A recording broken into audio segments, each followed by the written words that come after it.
Yeah, alright guys, welcome back. My name is Mr. Unknown, and I'll be your host today. Today we're playing a game called Anatomy. I don't have a clue what it's about really. All I know is, oh, there we go, that's better. All I know is that we're in some sort of house. That's locked. It's a... I'm probably going to need a flashlight, aren't I? It is a short indie game. I'll say short, it's about an hour long. That's also locked. It's a short indie game about, well, not much from what I can,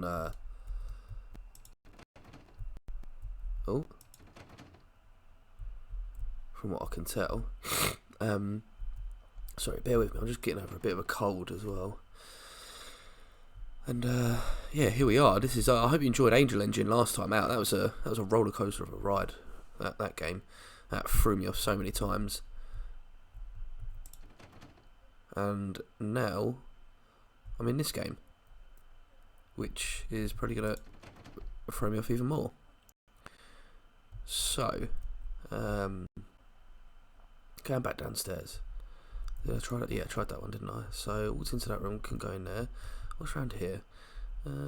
Looks like more doors. This is one huge house, bruv. Ah.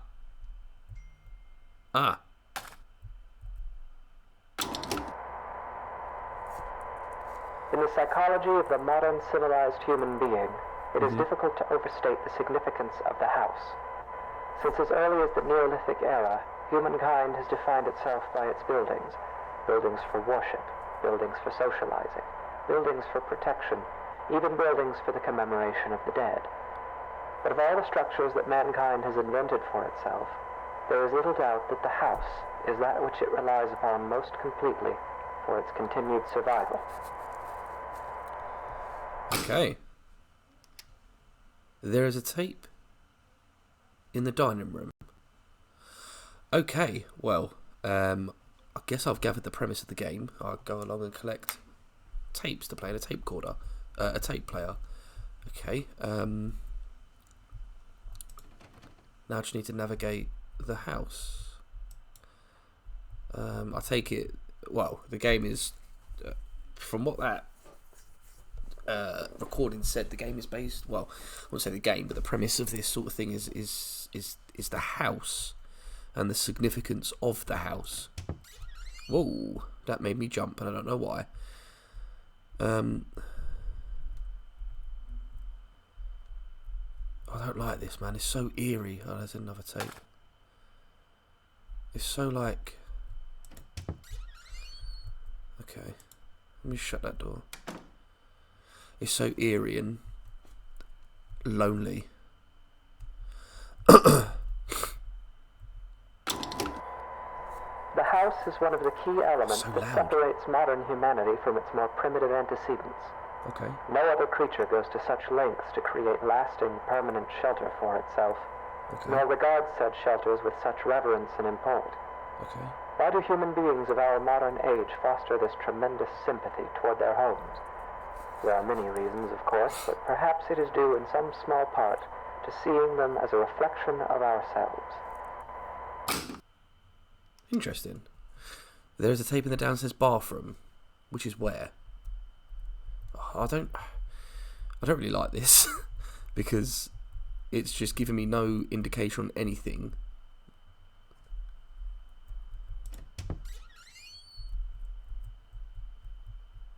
It's dark. Nope, it's not the bathroom. Okay, that must be the living room. Some weird art decor everywhere. Oh, well, that... Okay, yeah. So that's not that, no. It's not that.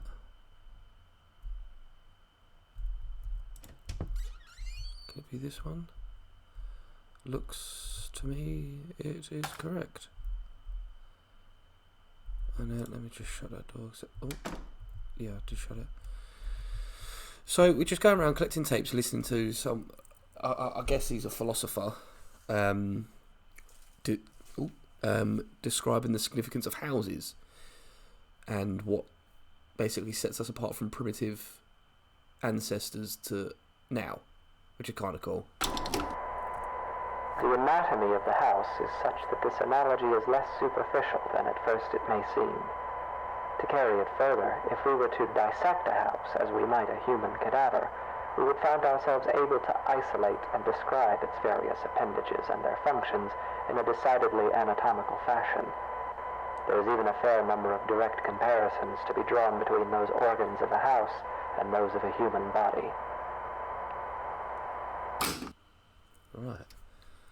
There is a tape in the garage. So how do I get to the garage? Oh, that's got to be the one.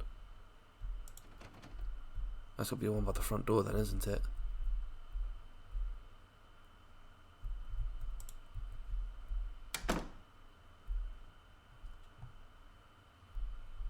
Yep. I'm not being funny, but I would... Why is this house so dark? What?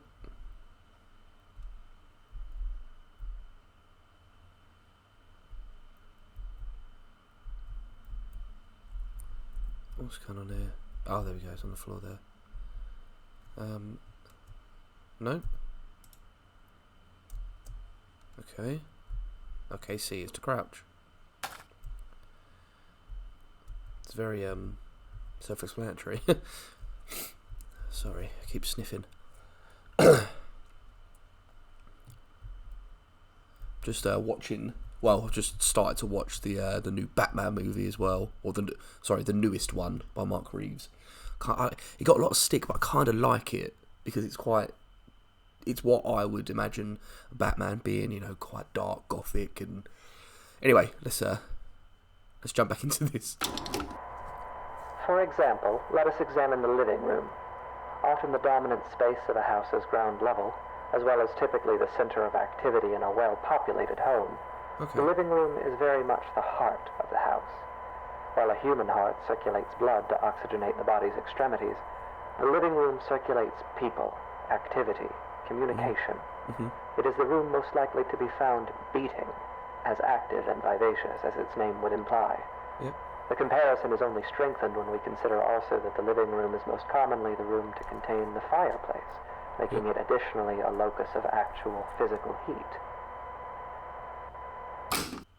Okay, that makes sense. I knew it was going to be in the living room. That makes sense as to why it was, named the living room. When you think about it, it's quite true, isn't it? Everyone's always in the living room having fun, having a good time.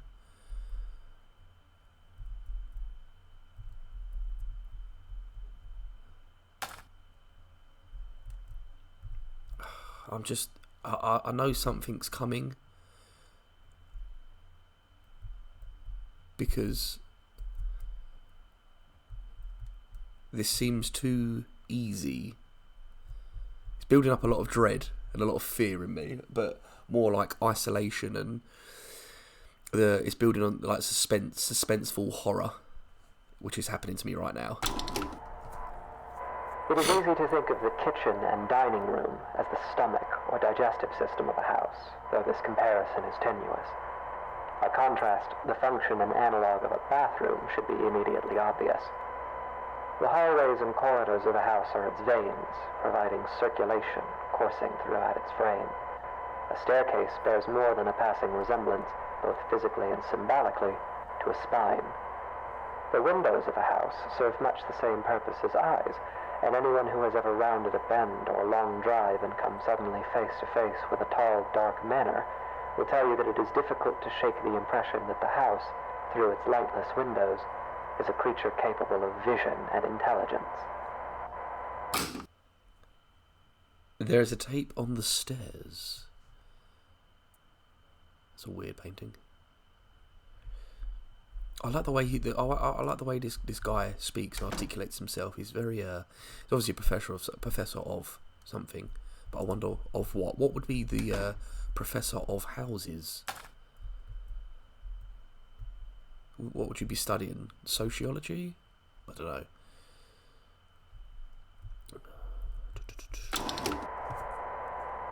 The bedroom is perhaps the room that most eludes direct comparison in this fashion.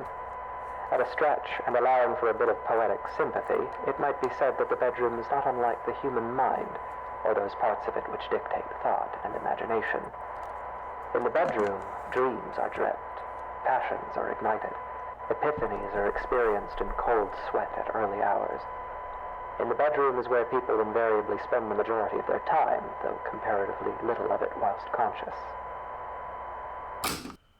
There is a tape in the bedroom.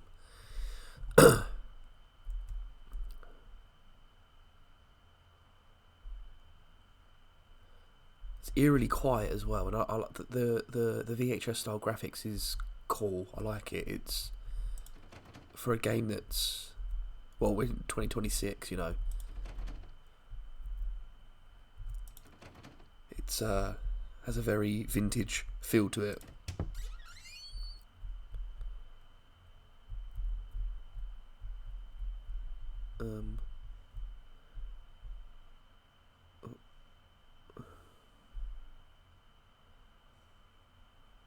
Okay.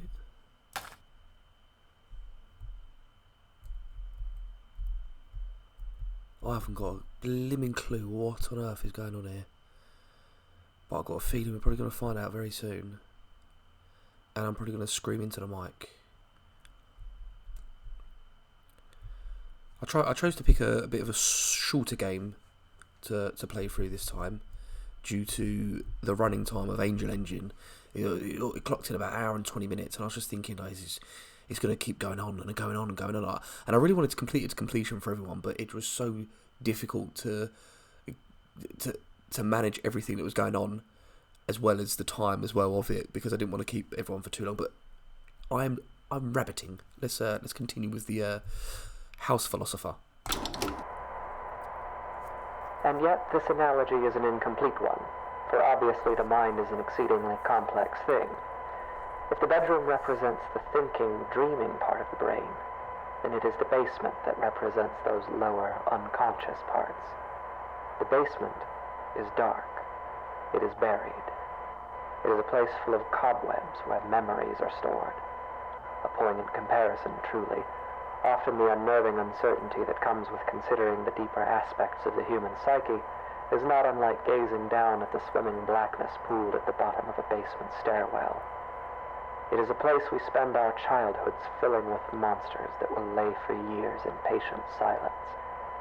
It is a place that, barring some specific errand, we seldom ever want to go. There is a tape in the basement. Here we go. Oh, sorry. I keep What I really like about the Mark Reeves Batman film, the 2022 one. Oh, it's not the basement. Okay. Is the where could it be then? There's surely got to be the basement, right? No. Okay. Is it? It feels like everything is quite primitive in that sort of era of Batman. It's quite new. Everything's quite new to him. He's still finding himself out. Bit much like this game, to be honest. He's still finding himself out, and he's new to the whole concept of being the vigilante, or the it's the bathroom, or the savior of Gotham. It's got, where's the blooming basement then? Because that's the garage. Oh, my dog just scared me. Right, that's the garage. Is there another door here? No, it's a garage door. Okay. Like even looking at the Batmobile in this in the new one, it's just a car. You know, he's not as high tech as the other ones, as you know, is in Chris Nolan's one. Ah, is this the basement? There we go. Yeah, it's not as high tech as the other ones in like Christopher Nolan's like Batman Begins sagas and things like that. Oh mate, I'm fucking shit myself here. That's why I'm talking about Batman to. What the fuck? Yeah, that's why I'm talking about Batman to keep me a bit sane.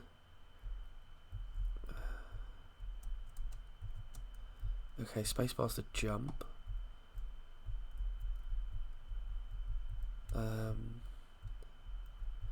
Where on earth? So that's a wall there. There's the stairs. Bloody hell, this basement's huge. Okay, no. No. That looks like another wall. Yeah, cool. That's a wall as well. Oh, hello. Right, so there's them things there. The shelves. The stairs must be over here. Yeah, boom. There we go. Yeah, like, and I think it. I've just started to read the absolute Batman line now. So, but I think from what I've read, well, from what I've seen, or from what I'm sort of reading online, is a lot of people comparing it to this new Batman, the new Batman film that was out. I don't know why I'm on a topic of talking about Batman, to be honest, but here we are. We're playing horror games and I'm talking about Batman. Of course, this comparison, though appropriate, is a very heavy-handed one, and often the basement is little more than a storage space littered with the corpses of spiders and woodlice. While poets and psychoanalysts no doubt dread the thought of a dark basement, in truth, it is the bedroom, the waking mind, that place of dreams, that is actually the most frightening of all. There's a tape in the master bedroom. Okay, so I'm preparing for this now. Preparing for this. What I would like to see, though, to be honest,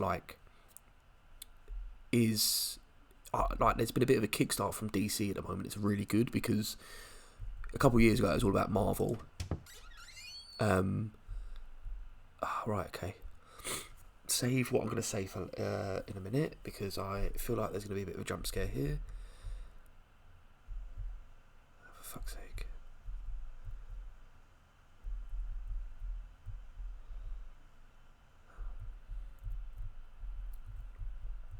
Get off the bed.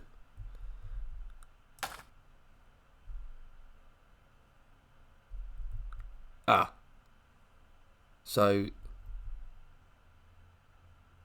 do I not go downstairs? Oh. Okay. Oh. Right. Now I can't get out. And I'm stuck with these grotesque pictures. That looks like the inside of a dog's mouth. Where's the door? Where's the fucking door gone? What the fuck? It is here, in the bedroom, that we are at our most vulnerable. Each night we shut our senses to the world for hours at a time, trusting in the house to keep us safe until next we wake. In this state of extreme vulnerability, we will spend something like 20% of our lives. Anything might stand beside us, watch us, keep us company until dawn, and we would never perceive it. We can only pray that the house will not let such things carry on as we sleep. In this way, during these hours, the bedroom seems less like a mind and more like a mouth. For it is here that the house is most likely to betray us. It is here that we place ourselves most at the house's mercy and spend each night hoping that it will not bite down.